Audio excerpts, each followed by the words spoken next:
ఇక తెలంగాణ ఆంధ్రప్రదేశ్ అసెంబ్లీలో సీట్ల సంఖ్య పెంచేందుకు రాజ్యాంగపరమైన చట్టపరమైన అంశాలను పరిశీలిస్తున్నామన్నారు కేంద్ర మంత్రి వెంకయ్య నాయుడు. ఈ విషయంపై అటార్నీ జనరల్ అభిప్రాయం కోరామన్నారు.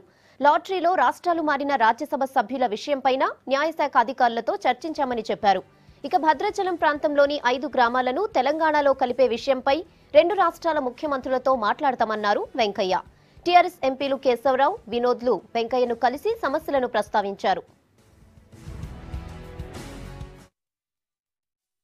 రాజ్యాంగబద్ధంగా కేవలం చట్టంలో పెట్టినంత మాత్రాన సెన్సస్ జనాభా లెక్కలు కొత్తవి జరగకుండా పాత జనాభా లెక్కల ఆధారంగా రాష్ట్రాల్లో ఈ యొక్క నియోజకవర్గాల సంఖ్యను పెంచడము, నియోజకవర్గాల పునర్విభజన ఇది ఎంతవరకు చట్టబద్దమవుతుంది, రాజ్యాంగబద్దమవుతుందనే మీమాంస తల ఎత్తింది. దానిపైన ఇవాళ విస్తృతంగా చర్చించాం. చట్టంలో స్పష్టంగా పేర్కొన్నారు కాబట్టి ముందుకు వెళ్లొచ్చు అనే అభిప్రాయం. కానీ స్పష్టత లేదు దాంట్లో. ఎందుకంటే దాంట్లో నాట్ విత్ స్టాండింగ్ అని ఉండుంటే రాజ్యాంగంలో ఏ యొక్క అధికరణతో నిమిత్తం లేకుండా ఈ పని చేసి ఉండొచ్చు. ఆ పదం ఆ రోజు ఉపయోగించలేదు, కారణం ఏదైనప్పటికీ కూడా. ఈ విషయాన్ని అటార్నీ జనరల్కు నివేదించి వారి సలహా తీసుకున్న తర్వాత ముందుకు వెళ్లాలని నిర్ణయించాం. నేను నేడు రేపు అటార్నీ జనరల్తో ఈ విషయం పైన మాట్లాడతాను. ఆ తర్వాత ఆయన తన అభిప్రాయాన్ని న్యాయశాఖ ఇచ్చిన తర్వాత తదుపరి చర్య తీసుకోవడం జరుగుతుంది.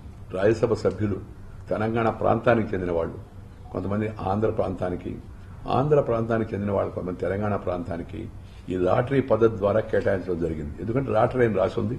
ఆ హడావుల్లో ఆ రోజు ఎవరు కూడా పెద్దగా దాన్ని పట్టించుకోలేదు మొదట్లో బిల్లు పాస్ అయినప్పుడు. కానీ ఈ పార్లమెంట్ సభ్యులు స్థానిక సంస్థల్లో అంటే జిల్లా పరిషత్తు, మున్సిపాలిటీల్లో కూడా సభ్యులుగా ఉండి స్థానిక స్వపరిపాలనలో భాగస్వామ్యం కావాలి. అది ఇప్పటి వరకు జరగలేదు.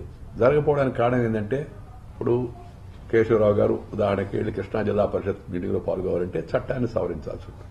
సో ఆ చట్టాన్ని కేంద్రంలో సవరించాలన్నా రాష్ట్రంలో సవరించాలన్నా అనే విషయం పైన ఇప్పుడు ఇవాళ చర్చ జరిగితే న్యాయశాఖ ఏం చెప్పిందంటే, ఇది స్థానిక సంస్థల యొక్క చట్టం రాష్ట్ర పరిధిలో కాబట్టి 2 రాష్ట్రాలు ఈ యొక్క ప్రస్తుత పార్లమెంట్ సభ్యుల యొక్క పదవీ కాలం ముగిసేంత వరకు ఈ అసందిగ్ధత పరిస్థితి నుంచి బయటపడడం కోసం ఆ రాష్ట్రాలు నిర్ణయం చేయొచ్చు అని వారు సూత్రప్రాయంగా చెప్పారు.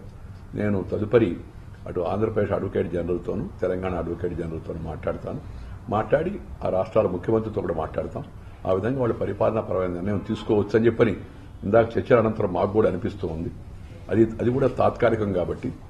మూడవది, ఖమ్మం జిల్లాలో భద్రాచలం ప్రాంతంలో మనం 7 మండలాలను పోలవరం ప్రాజెక్టు యొక్క దృష్ట్యా ఆంధ్ర ప్రాంతంలో కలుపుతూ ఆర్డినెన్స్ అతర చట్టం పాస్ చేసినప్పుడు ఆ 5 గ్రామాల ప్రజలు ఇవాళ వాళ్ళు ఉండే ప్రదేశానికి పోవాలంటే కూడా మళ్ళా ఇంకొక రాష్ట్రం నుంచి అక్కడికి వెళ్లాల్సిన పరిస్థితి ఉంది. అందుకని వాళ్ళు మమ్మల్ని తెలంగాణలోనే ఉంచండి అని కోరుతున్నారు వాళ్ళు.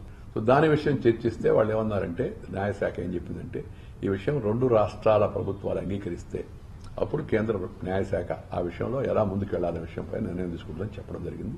దాని దృష్ట్యా ఇవాళ అక్కడ స్థానిక పార్లమెంట్ సభ్యుడు శ్రీ సీతారాం నాయక్ ఆయన ఒక ప్రతిపాదన చేస్తారు. దాన్ని నేను 2 రాష్ట్ర ప్రభుత్వాలకు పంపిస్తాను. ఆ రాష్ట్ర ప్రభుత్వాల ముఖ్యమంత్రులతో కూడా ఇంతకుముందు సూచనాప్రాయంగా మాడడం జరిగింది. వాళ్ళు పరస్పరం మాడుకొని మానవతా దృష్ట్యా వాటిని ఈ ప్రాంతంలోకి మరల్చేందుకు చర్యలు తీసుకోవడం కోసం ఆ రాష్ట్ర ప్రభుత్వాలు నిర్ణయం తీసుకుంటే ఆ తర్వాత మనం చట్టంలో మార్పు చేద్దామా, లేకపోతే కేంద్ర ప్రభుత్వం ఒక డిఫికల్టీస్ రిమూవల్ ఆర్డర్ అని ఉంటుంది, ఆ చట్టంలో ఒక భాగం ఉంది. దాని కింద ఏదైనా నిర్ణయం తీసుకోవచ్చా అనే విషయం పరిశీలించాలనేది ఇవాళ ఈ అధికారులతో చర్చించిన తర్వాత మేము తీసుకుంటే నిర్ణయం. గత మీకు తెలుసు కొన్ని మాసాల నుంచి కొన్ని సమస్యలు మనం ఎదుర్కొంటున్నాయి మా యాక్ట్ ప్రకారం.